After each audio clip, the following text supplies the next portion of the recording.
Welcome to Easy Learning. Exercise number 198.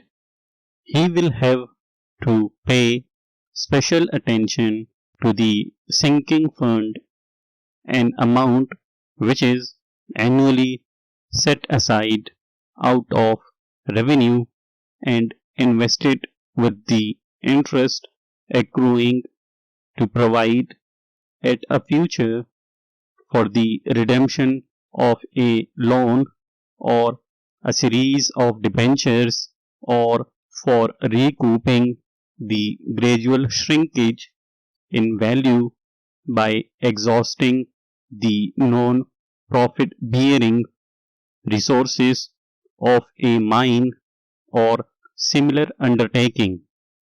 When taking up stocks and shares, he will, of course, be influenced by interim dividends and whether the stocks and shares are cum dividend or ex dividend, and in some cases after much trouble and some worry he may receive a letter of regret. In the case of companies being floated, he must notice if the stock exchange is giving a special settlement.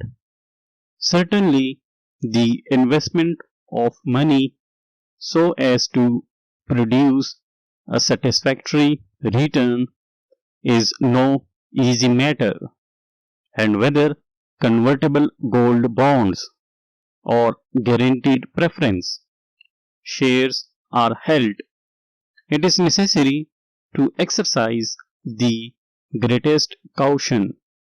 Even the most astute investor may be deceived at times by prospectuses, and balance sheets may fail to reveal the true state of affairs of a company. Full stop.